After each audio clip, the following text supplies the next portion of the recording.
앞으로 K반도체 위상을 선도할 용인반도체 국가산단의 사업 추진 계획을 권혁중 경제평론가와 이야기 나눠보겠습니다. 어서 오십시오. 네, 안녕하십니까. 예, 먼저 이 용인반도체 국가산단 어떤 곳인지 지정 배경부터 좀 알아볼까요? 네, 그렇습니다. 뭐 아시겠지만 지금 AI 반도체가 전 세계를 오래 휩쓸었다라고 보시면 되겠는데요. 그런 관점에서 본다 보면 우리도 이제는 반도체 클러스터를 세워서 빠르게 이제 치고 나가야 된다라는 필요성을 느꼈습니다. 그래서 이제는 용인반도체 국가산단이 이제 오늘 이제 지정이 됐고요. 26일에 이미 그 용인반도체 국가산단 산업단지 계획이 승인이 됐고 31일에 이제는 이게 고시가 되면서 지정이 확실히 됐죠.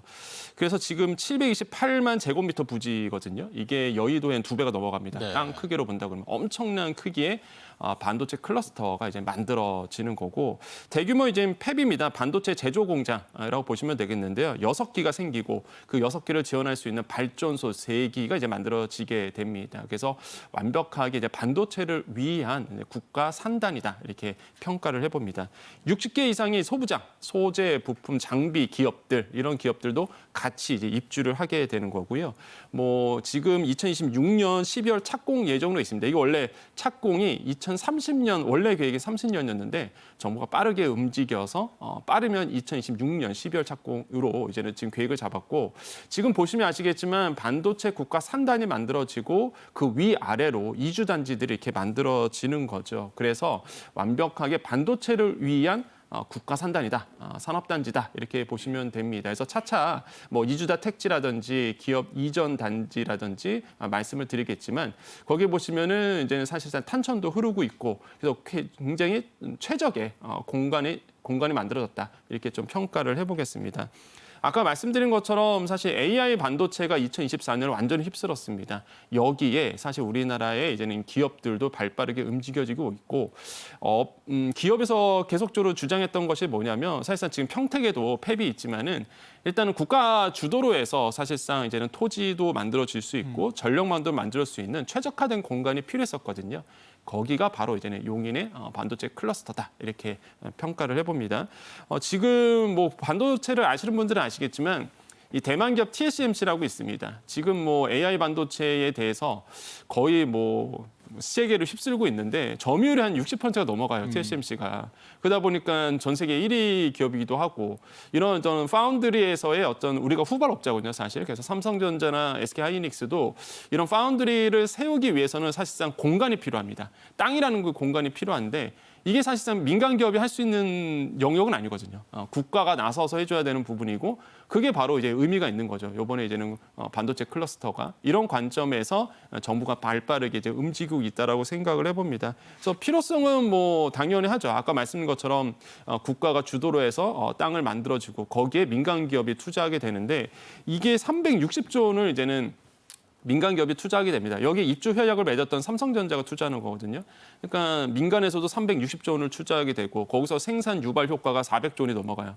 그러니까 엄청나게 이제는 우리나라의 반도체를 먹여 살릴 수 있는 대규모 프로젝트라고 저는 생각을 해보겠습니다. 그래서 반도체의 특수성을 살려서 이런 반도체 특화된 설계로 개발이 진행 중이다라고 말씀드립니다. 예, 말씀해 주신 것처럼 반도체 관련 글로벌 경쟁이 상당히 심화하는 상황 속에서 정부가 굉장히 속도를 냈습니다. 당초 이제 지정 목표 시기가 내년 3월경이었는데 이걸 3개월이나 앞당긴 셈이에요. 그렇죠. 이게 내년 3월도요. 사실상 빠르게 지정한 거예요. 거기에서 더 빠르게 이제 3개월 또 단축을 했다. 이렇게 이제는 생각을 해보시면 되겠는데요. 일단 국가 산단이 만들어진다는 거는 쉽게 그렇게 빠르게 진행되지 않습니다. 원래 왜냐하면 보상이라는 게 항상 걸려 있다 보니까 이게 항상 되게 오래 걸리거든요. 예타도 있어요. 예비 타당성 조사도 해야 됩니다. 예타 있죠. 그다음에 승인 과정도 있죠. 그렇기 때문에 굉장히 오랜 시간이 걸리는데 이게 좀 많이 단축이 됐죠. 통상으로 본다 그러면 예타 2년에 그다음에 산단 계획 승인이 2년 6개월에 걸립니다. 그렇게 된다 그러면 승인까지만 해도 4년 6개월이 걸리거든요. 그런데 이제는 단축 목표로 정했죠. 예타 8개월에 승인이 1년 1개월. 그러면은 1년 9개월 만에, 그러니까 4년 6개월이 걸리는 거를 1년 9개월 만에 이제 처리가 된 겁니다. 그러니까 굉장히 빨리 이제 패스트 트랙으로 들어갔던 거예요. 근데 나머지가 이제는 보상 문제입니다. 원래 한 보상이 한 2년 6개월 정도 걸리는 거 최대한 이것도 단축시키겠다라고 보고 있고 그래서 실제적으로 착공이 들어가는 게 2026년 말입니다. 그때 이제 착공이 들어가는데 원래대로라면 30년에 착공 들어가요. 그러니까 굉장히 빠르게 단축이 된 거죠. 이렇게 보면은 뭐 상당한 시간을 단축시켰다. 그만큼 우리나라의 이제는 파운드리, 이런 반도체 패배에 대한 필요성이 느껴지고 글로벌 각축이 지금 계속적으로 빠르게 움직이다 보니까 우리도 거기에 맞춰서 빠르게 지정을 했다라고 평가를 해봅니다. 예. 앞서 말씀해 주신 것처럼 이제 보통 이 국가 산단 지정을 하는데 4년 정도가 걸리게 됐는데 이번에는 채 2년이 걸리지 않은 셈이고 구체적으로 그렇다면 2년 동안에 어떤 과정 등을 거쳤는지도 좀 궁금합니다. 그렇죠. 현 정부 들어와서 이제 반도체 클러스터에 대한 사실상 필요성을 굉장히 많이 느꼈습니다. 민간에서도 이게 글로벌 지금 반도체 전쟁 가운데서 뭔가 이렇게 패스트 트랙으로 뭔가 빠르게 처리가 돼야 되는 부분이 있는데 이게 처리가 안 됐었어요. 그러니까 삼성전자도 평택에 대규모 팹을 세우지만은 더 많은 물량을 만들어낼 수 있는 이런 어떤 공간이 필요했었거든요. 그래서 이제 정부가 빠르게 이제는 반도체 클러스터에 대한 계획을 세웠는데 2023년 3월에 그래서 신규 국가산단 후보지를 선정을 했고요.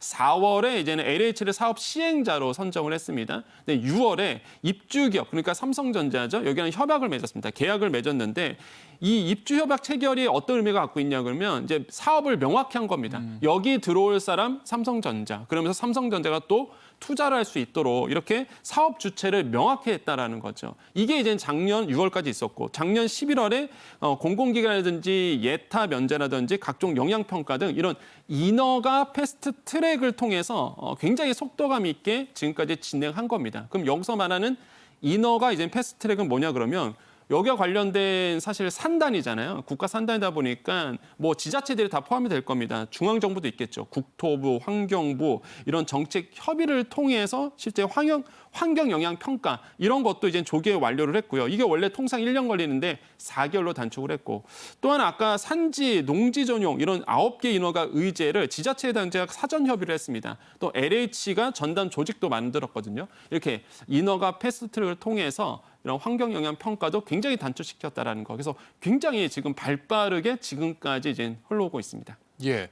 그리고 이번 산단 지정의 또 하나의 걸림돌 바로 이 부지 내에 상수원 보호구역이 일부 포함이 돼 있어서 이걸 해결하는 것도 좀 상당히 어려웠던 것 같습니다. 맞습니다. 이게 하나의 뭐 개발이 들어간다 그러면 항상 거기에 이제 규제 조건이 항상 있어야 돼요. 인허가도 맡아야 되고 대표적인 게 이번에 반도체 클러스터에 대한 가장 큰 이제는 규제가 뭐였냐 그러면 평택 상수원 보호구역 여기에 이제 일부 땅이 이제 포함이 됐었거든요. 그러다 보니까 이거를 이제 풀어야 됩니다. 원래는 상수원 보호구역은 공장이 들어갈 수가 없죠. 그래서 송탄 상수원 보호구역은 1979년도에 이제 평택 그 시민을 위해서 상수원을 공급해야 되잖아요. 그래서 이제 그 당시에 송탄 취정수장을 만들 때 이제는 규제가 딱 이뤄진 거죠. 보호구역으로 묶였습니다. 그 당시에. 근데 이걸 이제 어떻게 풀어냈느냐? 이게 전체가 그런 게 아니라 일부가 사실 포함되어 있거든요. 그럼 이걸 어떻게 해결했느냐? 이 송탄 상수원 보호구역에서 실제적으로 이 취정수장에서 하루에 한 1만 5천 톤의 생활용수를 평택 시민에게 공급하고 있는데 근데 동시에 사실 팔당댐에서도 광역 상수도관을 통해서 이미 공급하고 있었거든요. 그러니까 이미 팔당댐에서 흘러나오고 있는 생활용수가 충분했습니다. 그러니까 여유가 있다 보니까 야 그러면 이거에 대해서 규제를 해제해도 되겠다라고 이제는 합리적인 어떤 선택이 됐던 거죠. 그래서 이제는 여유가 있다 보니 일부 부분 포함되는 거를 이제는 거기서 이제 풀어줬다 이렇게 보시면 되겠고요. 그래서 이제는 지난 4월 관계기관에 모여서 이 부분에서 의견 조율을 했습니다. 당연히 굉장히 큰 프로젝트다 보니까 뭐 국토부, 환경부, 산업부, 경기도, 평택시, LH, 삼성전자 다 모였어요. 다 모여서 이 부분에 대해서 이제 논의를 했고 협약을 맺었죠. 그래서 1년에 이제는 입주 규제 해제 절차를 모두 마무리했습니다. 지금 상황에 보면. 그래서 흘러오는 순서가 수도 정비 계획 이거 환경부 평택시가 해결했고요. 수도 사업 변경인가 이것도 한강유역청과 평택시가 해결을 했고 마지막으로 상수원 보호구역 해제 경기도와 평택시가 해제를 하면서 이렇게 이제는 해제 지역도 풀렸다라고 말씀을 드립니다. 예. 그리고 이제 지정이 됐습니다만 국가 산단이 원활하게 들어서기 위해서는 인프라 조성이 무엇보다 중요할 것 같습니다. 그래서 도로, 용수, 전기 이런 게 좀 잘 들어서 앞서서야 될 텐데 이것도 정부가 속도를 내고 있다고요. 맞습니다. 이게 국가 산단이잖아요. 그러면 반도체 기업입니다. 엄청난 사실 용수도 필요하고요. 또 엄청난 전기도 필요하게 됩니다. 그래서 이제는 아까도 말씀드렸지만 발전 시설 3기가 그래서 같이 만들어지는 네. 거거든요.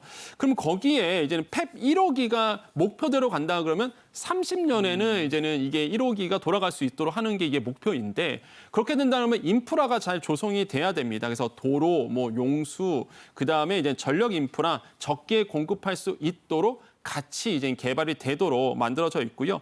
대표적으로 이제는 국도 45호선 이설 확장이 되는데요. 이게 기존 4차선입니다. 이게 8차선으로 늘어나게 되고 통합 용수관로도 이제 설치하게 됩니다. 요거는 이제는 환경부가 맡았고요. 전력망 구축 사업, 산업부 이렇게 해서 이렇게 관련된 인프라를 이제 조성을 한다는 거죠.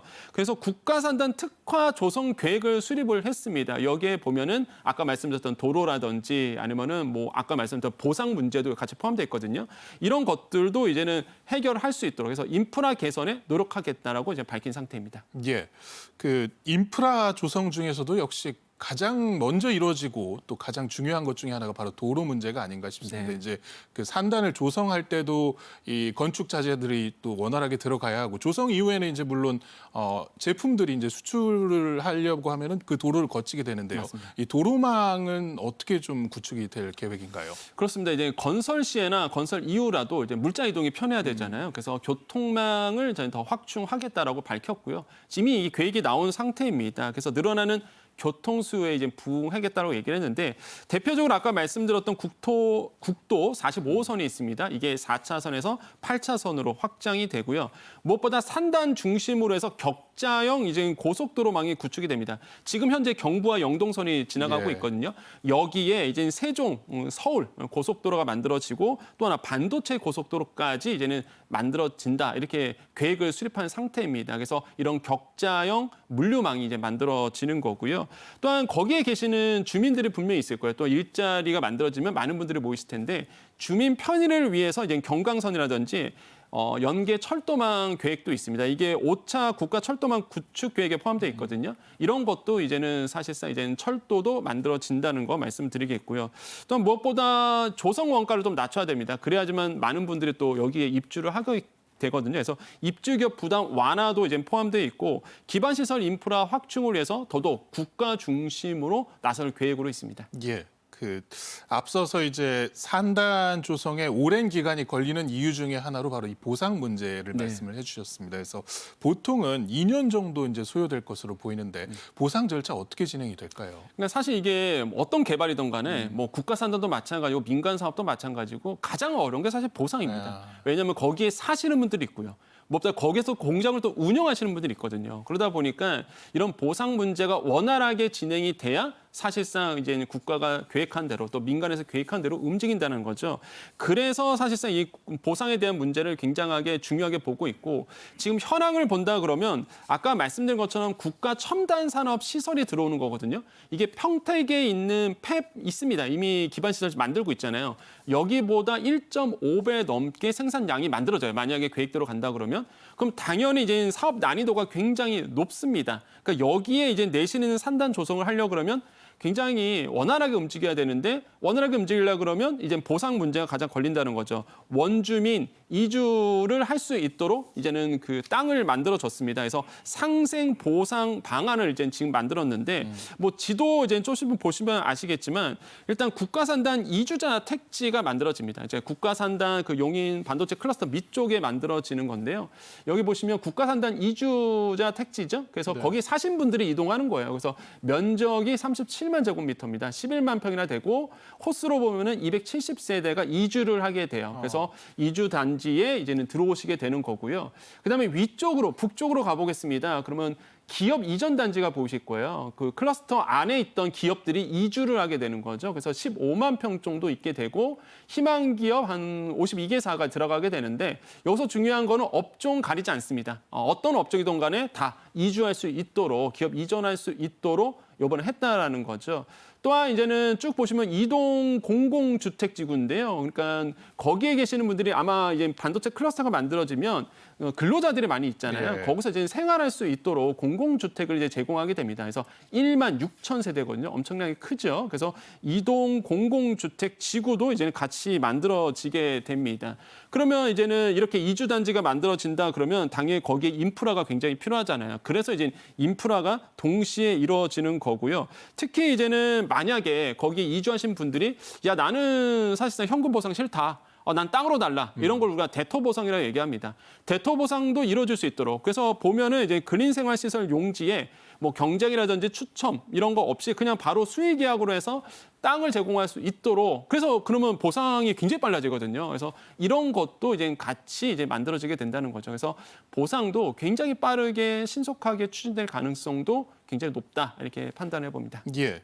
물론 이제 조성 목적은 이 글로벌 반도체 경쟁에 대응을 하고 우리나라의 이제 반도체 산업의 미래를 이끌어갈 곳이긴 합니다만 기왕에 만드는 거 또 이 다른 인프라들도 잘 들어서면 좋을 것 같습니다. 그래서 뭐 일과 주거, 놀거리 기능이 결합된 산업 중심 복합 도시로 거듭날 예정이라고요. 예, 맞습니다. 이게 보면은 직주락이라고 보통 얘기를 하죠. 이제 직장도 잘 갖춰져 있어야 되고 주거도 잘 갖춰져야 되고 무엇보다 문화 시설이 또 잘 갖춰져 있어야 됩니다. 그래서 이런 직주락이 같이 복합적으로 이제는 만들어질 수 있는 클러스터를 만들겠다라고 이제 얘기를 하고 있어요. 그래서 이런 점을 봤을 때 굉장히 좀 의미가 있고요. 아까 말씀드린 것처럼 이제 산업 중심 복합 도시로 이제 만들어지게 되는 부분이 있습니다. 그래서 생산도 되고 연구도 할 수 있고 그다음에 인프라 용지에 합리적인 배치로 해서 설계 단계부터 그러니까 지금 설계하고 있잖아요. 설계 단지부터 이런 직주락에 포함된 문화 공간, 아마도 생활 공간을 만들겠다는 것이 이번에 이제 뭐 반도체 클러스터의 핵심적인 부분이라 보시면 돼요. 그래서 아까 말씀드린 것처럼 뭐 여가라든지 휴가 아니면 휴식을 취할 수 있는 이런 어떤 충분한 인프라가 이제 만들어지게 되는 거고